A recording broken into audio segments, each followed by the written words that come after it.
네, 감사합니다. 하나님 말씀 같이 읽으시겠습니다.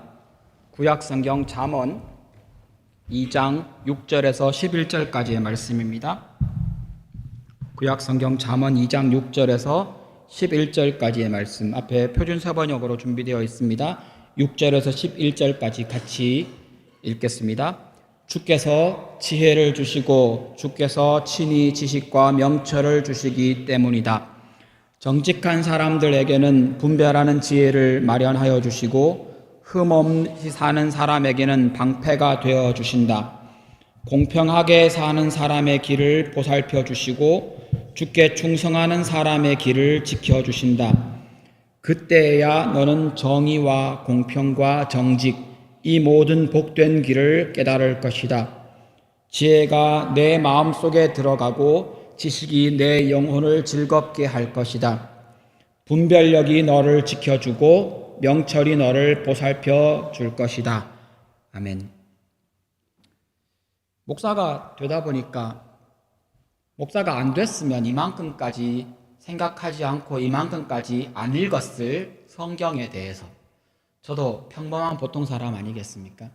목사가 되고 나니까 그런 고민을 더 많이 하게 됩니다. 제 고민을 하는 것뿐 아니라 함께 있는 성도들과 형제 자매들의 신앙에 대해서 마치 어느 순간에는 그게 내 신앙이 아닌데도 어떤 사람의 신앙을 보면서 속상할 때가 있고, 그게 내 신앙이 아닌데도, 내 일이 아닌데도 어떤 사람의 신앙을 보며 막 기쁘고 즐거울 때가 있습니다. 이런 과정을 지나면서 신앙에 대한 이야기를 많이 하다 보니까 늘 제가 형제 자매들에게, 성도들에게 하는 이야기 중에 신앙에 관련된 이야기가 있다면 여러 가지가 있겠지만 그 첫 번째로 자주 하는 이야기는 신앙은 혼자 가질 수 있지만 신앙 생활은 혼자 할 수 없다는 겁니다. 좋은 설교, 좋은 내용들 책으로 읽고 인터넷이나 혹은 유튜브를 통해서 얼마든지 들을 수 있습니다. 그렇게 신앙을 가질 수 있고 그렇게 신앙이 싹 틀 수 있지만 신앙 생활은, 사실은 신앙의 성장은, 신앙 생활은 그걸로 안 된다는 겁니다. 교회에서 상처받고 힘들어서 교회를 떠나는 일이 있을 수 있습니다. 저도 그런 충동을 받았던 적이 있기 때문에 압니다. 그런데 그렇게 어떤 이유로든, 그것이 무슨 이유로든 교회 공동체를, 신앙 공동체를 떨어지는 순간 신앙의 성장은 멈춥니다. 이것이 첫 번째 신앙에 대한 이야기라면, 두 번째 신앙에 대한 이야기는 고민을 하고 고민하는 오늘 본문에 나오는 이야기와 연결이 됩니다. 도무지 이해할 수 없는 신앙생활을 제법 오래 했습니다. 섬기기도 오래 했습니다. 교회 직분도 가지고 있습니다. 모태 신앙입니다. 심지어 성경도 많이 압니다. 그런데 신앙이 안 자랍니다. 이게 왜 그렇지 고민하지만 그것을 고민하는 저에게 오늘 이 본문은 그렇구나, 이전에 알고 있던 어떤 부분들과 함께 합쳐져서 그렇구나 라고 이해하게 되고 저의 신앙을 돌아보는 기회가 되었습니다. 그 이야기를 오늘 본문에서 함께 나누고자 합니다. 오늘 읽은 우리 본문 잠언 2장은 처음 시작에 나오는 부분처럼 아버지 혹은 스승이 아들아 하면서 이야기하는 내용으로 되어 있습니다. 그런데 이 이야기가 우리 한글 성경에는 마침표들이 중간에 문자가로 끊기지만 사실은 이 본문에는 이 이야기가 마치 한 문장인 것처럼 되어 있습니다. 이런 겁니다. 아버지와 스승된 사람이 아들아 라고 불러놓고 숨을 한번 크게 쉰 다음에 한 번에 쭉 2장을 다 말한, 이게 하나의 문장으로 되어 있는 지혜의 이야기라는 겁니다. 특히 지난번에 살펴보았던 2장 1절에서 4절의 내용에 보면 지혜의 귀를 기울이고 지혜를 갈망하고 지혜를 소리 높여 부르고 찾으라고 강조를 합니다. 4절까지 이야기를 하고 난 다음에 5절에 가면 그렇게 은을 구하듯이 보물을 찾듯이 지혜를 찾고 찾으면 5절에서 여호와 경외하는 길을 깨닫게 될 것이고 하나님 아는 지식을 얻게 될 것이다. 지혜를 구했는데 하나님을 만난 겁니다. 지혜를 찾았는데 하나님을 찾게 되었다는 것이 5절까지의 이야기입니다. 이렇게 지혜를 구해라. 그러면 하나님을 찾게 될 것이다. 하나님을 경외하는 방법을 알게 될 것이다. 하나님을 아는 지식을 얻게 될 것이다 라고 말한 다음에 우리가 읽었던 6절을 이야기합니다. 하나님을 찾았더니만 그 하나님이 지혜와 명철을 주시더라. 지혜를 찾았습니다. 그런데 찾은 것은 지혜가 아니라 하나님이었습니다. 그랬더니만 그 하나님이 지혜를 주시는 겁니다. 지혜를 가지면 그 다음 어떻게 됩니까? 이 지혜의 가장 중요한 근본이 여호와를 경외하는 것이기에 또 하나님을 찾습니다. 또 지혜를 얻습니다. 지혜를 추구합니다. 하나님을 찾습니다. 지혜를 얻습니다. 이렇게 반복되면서 순환되는 구조를 가지고 있다라는 겁니다. 특별히 6절에 나오는 한글 성경에는 명확하게 표시되어 있지 않지만 영어 성경에는 한글 성경에 안 나와 있는 입, mouth라고 하는 표현이 들어가 있습니다. 하나님이 그 입으로 지혜를 말씀해 주신다는 겁니다. 지혜를 어디서부터 얻습니까? 하나님께 얻습니다. 지혜를 얻어서 뭐 합니까? 하나님을 찾습니다. 하나님을 찾아서 어떻게 됩니까? 지혜를 얻습니다. 지혜를 얻고 하나님을 만나고 하나님을 더 깊이 알고 또 지혜를 얻고 하나님을 더 깊이 알게 되고 더 안 만큼 하나님을 알게 될 만큼 지혜를 더 얻어가게 된다는 겁니다. 지혜와 하나님 사이에 사실은 우리들이 왔다 갔다 하면서 하나님을 알게 되고 지혜를 얻고 하나님을 더 알게 되고 더 큰 지혜를 얻고 이렇게 순환한다는 것을 확인할 수 있습니다.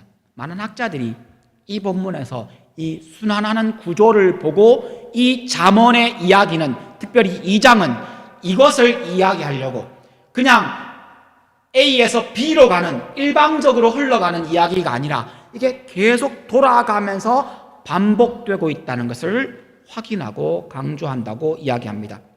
이 순환, 하나님과 지혜 사이에서 이렇게 순환되는 것을 예수님의 동생 야고보가 야고보서에서 이렇게 소개합니다. 야고보서 1장 5절에 여러분 가운데 누구든지 지혜가 부족하거든 아낌없이 주시고 나무라지 않으시는 하나님께 구하십시오. 그러면 받을 것입니다.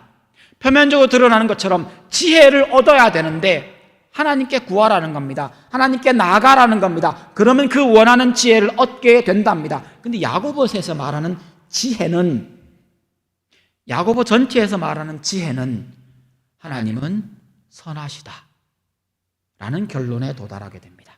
무슨 말입니까? 하나님께 지혜를 구했습니다. 근데 하나님께 받은 지혜의 결론이 하나님은 선하시다. 이렇게 야고보 사도는 이 순환을 설명합니다. 이 순환이 오늘 본문에 계속 이어집니다. 7절을 보시면 하나님의 말씀대로 정직하게 사는 사람에게 하나님이 분별하는 지혜를 주신답니다. 흠 없이 사는 사람에게 하나님이 방패가 되어 모든 공격을 막아주신답니다. 8절은 또 이야기합니다. 공평하게 사는 사람의 길을 하나님이 보살펴 주시고 주께 충성하는 사람, 이 주께 충성한다는 사람의 이 원어의 표현은 성실한 사람이라고 설명도 될 수 있고 어떤 번역본에는 성도라는 말로 번역합니다. 그리고 어떤 학자들은 이 말은 정확하게 언약 백성을 가리키는 단어다라고 이야기를 합니다. 이것이 충성하는 사람이든 성실한 사람이든 성도이든 언약 백성이든 간에 그 사람의 인생 길을 지켜주신답니다. 7절 8절에서 이렇게 말하고 있는 지혜의 선생님은 아들아 라고 이 얘기를 하고 있습니다. 그리고는 9절 처음 시작에 한글 성경에는 명확하게 나와 있지 않지만 영어 성경에 들어가 있는 then 이라고 하는 단어를 확인할 수 있습니다. 그렇게 되고 나면 그 다음에는 즉 그렇게 하나님이 분별해 주시는 지혜를 주시고 그 사람에게 방패가 되어 주시고 보살펴 주시고 길을 지켜 주시면 그때야 비로소 정의와 공평과 정직과 그 충성된 복된 길을 깨닫게 된다. 이 무슨 말입니까? 이 사람이 본래 이미 이 사람은 벌써 정의로웠습니다. 이미 이 사람은 공평하게 살고 있었습니다. 이 사람은 정직했습니다. 이 사람은 충성스러운 사람이었습니다. 이 사람은 언약의 길, 복된 길을 가고 있는 사람인데 하나님이 그 사람에게 지켜주시고 지혜도 주시고 보살펴 주시고 길을 안내해 주시고 그렇게 함으로 결국 더 확인되고 알게 되는 것은 이 사람이 정직의 길이란 이런 거구나. 이미 가고 있는 길입니다. 공평의 길은 이런 길이구나. 하나님의 언약 백성은 이런 길을 가는 거구나 라는 것을 깨달아 더 깊이 알게 될 것이다. 여기에서도 순환되고 있습니다. 내가 얻고 싶은 것은 이것입니다. A입니다. 근데 A를 얻은 것으로 끝나는 게 아니라 신앙은 A를 얻는 것이 하나님이라는 것으로 나아가게 된다는 겁니다. 하나님께 나아갔더니만 하나님이 다시 A를 주십니다. A를 얻음으로 그 다음 뭐 합니까? 하나님께서 A를 주심으로 누리고 그것 때문에 보호받고 그것 때문에 인도함을 받아서 결국 하나님께 나아갑니다. 하나님께 나아가서 다시 A를 더 풍성하게 얻습니다. 이렇게 순환하더라는 겁니다. 지혜를 구하면 하나님을 더 알게 되고 그 하나님은 지혜를 주십니다. 정의롭고 공평하고 정직하고 충성스러운 언약 백성으로 열심히 살아가면 깨달아 알게 되는 것이 무엇입니까? 분별하는 지혜를 얻게 됩니다. 방패가 되어주십니다. 보살피고 길을 지켜주십니다. 그렇게 하나님께 받고 나니까 정의가 무엇인지 그때서야 비로소 알게 됩니다.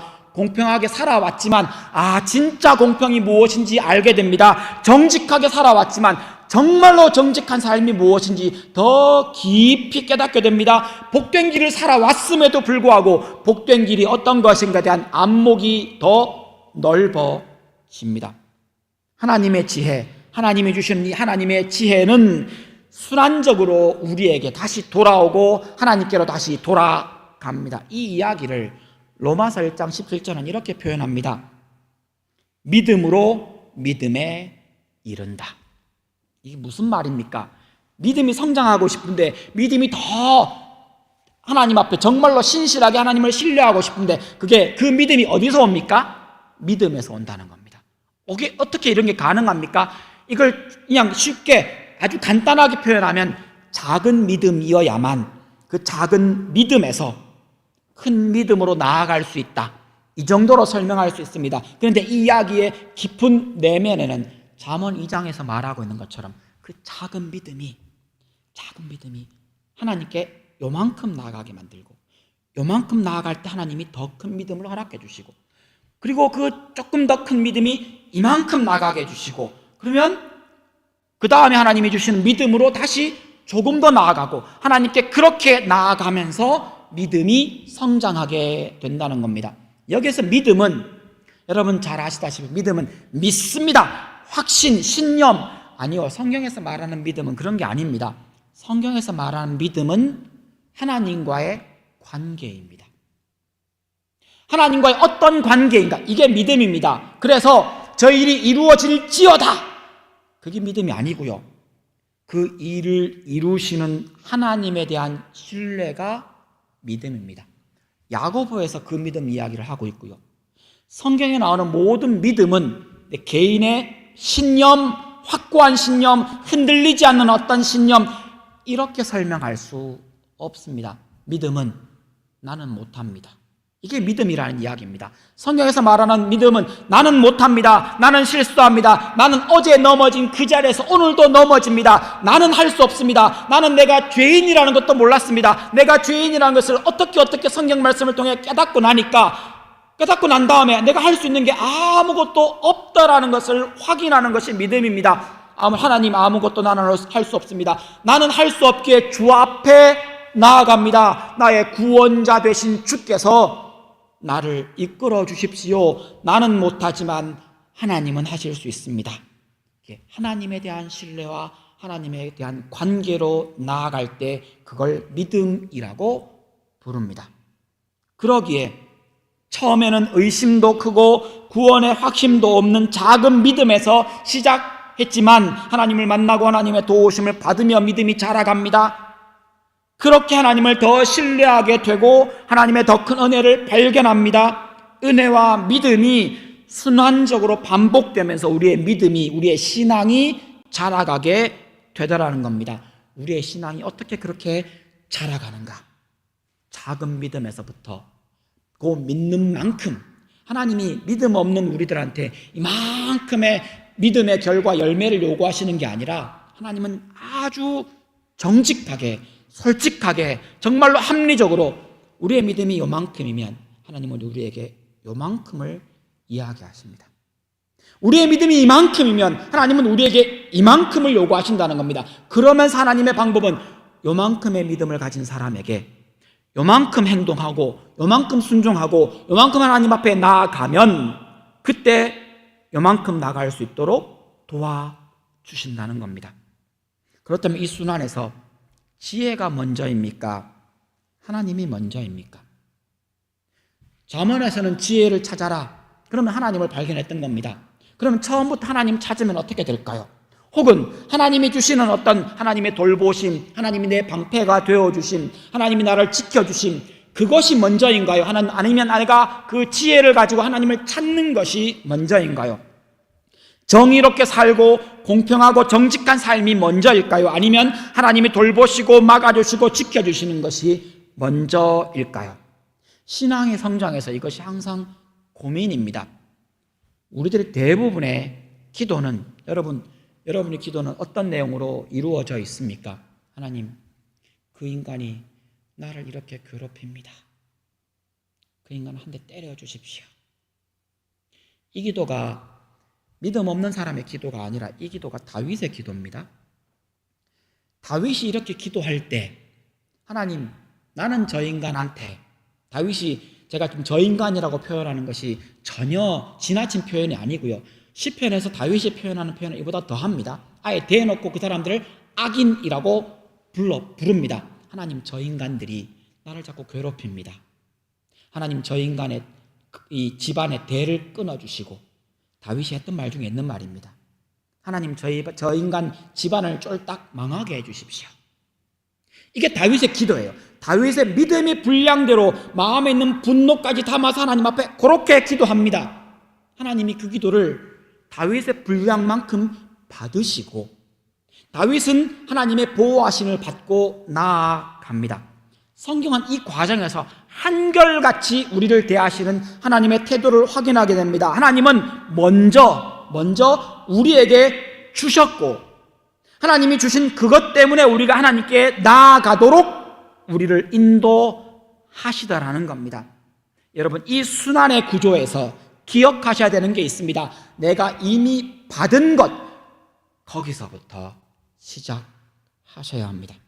우리 모두는 죄인에서 시작했습니다.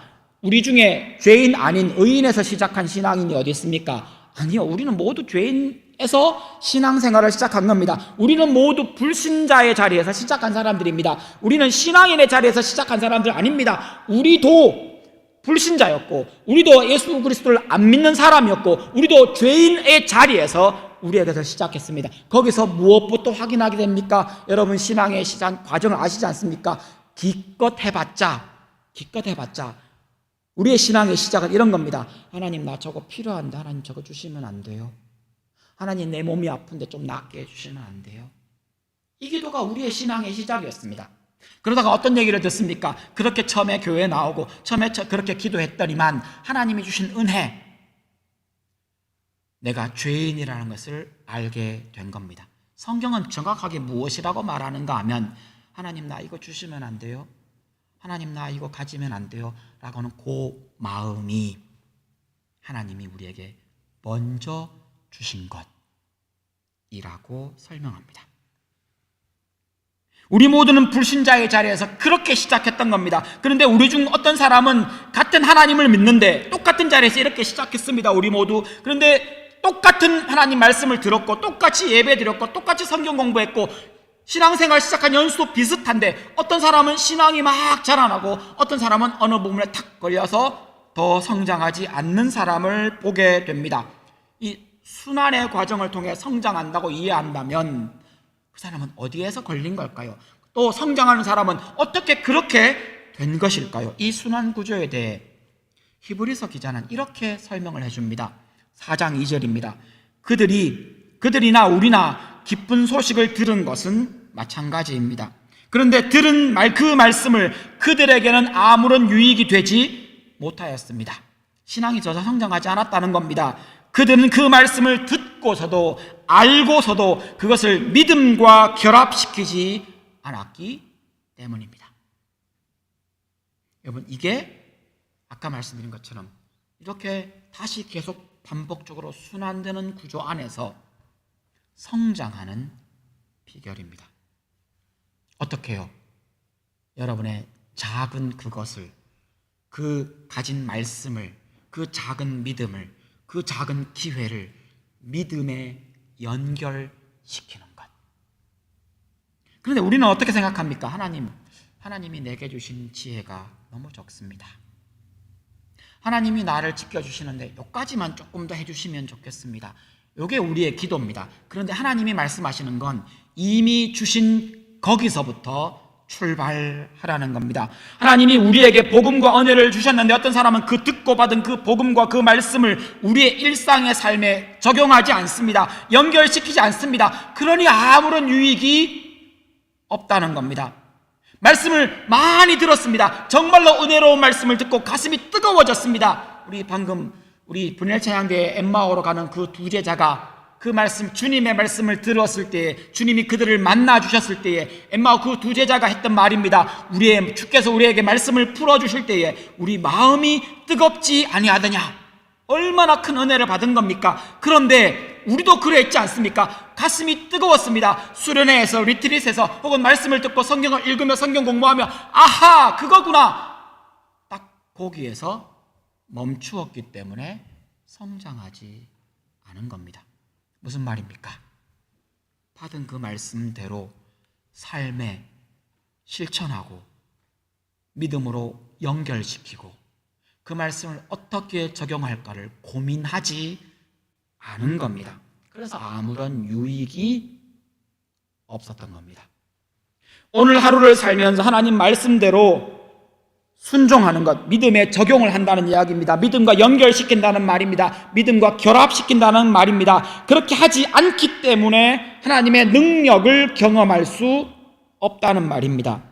선하신 하나님을 신뢰하지 않고 기도하지 않기 때문에, 기도 안 하기 때문에, 기도가 무엇입니까? 성경이 그렇게 강조하는 기도하면 하나님이 들어주신다, 기도하면 이루어주신다, 기도하면 함께 하신다, 기도하면 우리가 어떠한 것을 평안을 누릴 수 있다 라고 말씀하시지만 사실은 우리 기도 안 하잖아요. 그러니 그 평안이 우리 것이 아닌 겁니다. 그 일이 이루어지지 않는 겁니다. 저를 포함해 우리들이 하나님 앞에 기도에 관련된 부분에서 솔직하게 고백해야 되는 것 한 가지가 있습니다.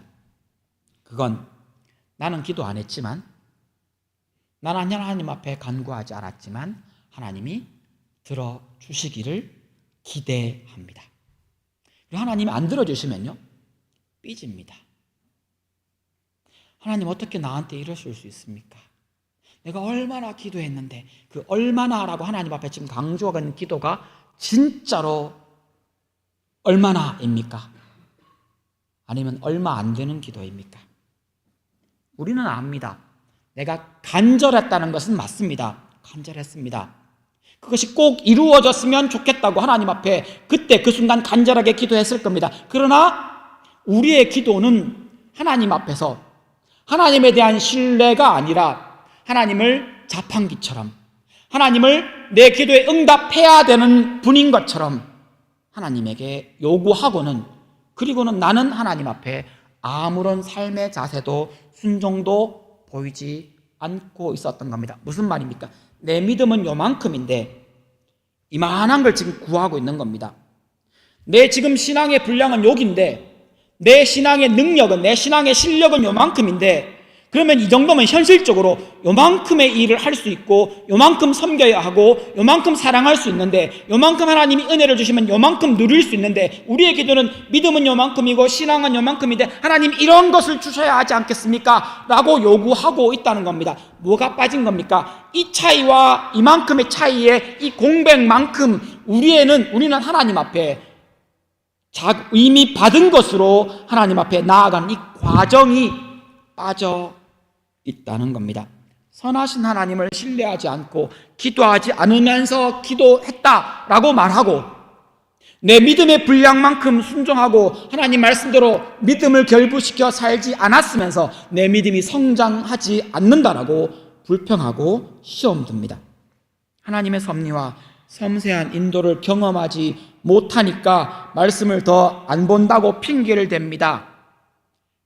교회 가보니까 이런 이야기를 교회 밖에 있는 어떤 사람한테 들은 적이 있습니다. 교회는 나하고 안 맞는 것 같아요. 네. 그분이 왜 그렇게 된 겁니까? 하나님 말씀을 듣고 그대로 안 해보았기 때문에 그렇습니다. 하나님의 말씀에 내가 죄인이라고 하는 그 말씀을 내가 내 마음속 깊이 곱씹어 보지 않았기 때문입니다. 하나님이 이렇게 살아라 저렇게 살아라고 하신 그 말씀대로 나를 맡겨본 적이 없기 때문에 그렇게 말하는 겁니다. 사실은 이미 하나님이 주셨습니다. 사실은 이미 누리고 있습니다. 그 은혜를 너무 가볍게 여기면 사실은 더 이상의 신앙 성장은 없다는 겁니다. 본문 말씀의 10절 11절을 보시면 하나님이 주시는 은혜와 분별력이 이 순환을 이끌어가는 원동력이 되고 이미 우리가 이 지혜와 분별력을 받았다고 말합니다. 10절의 앞에 보면 한글 성경에는 나와 있지 않습니다. 그런데 영어 성경의 앞에 for라고 하는 단어가 있습니다.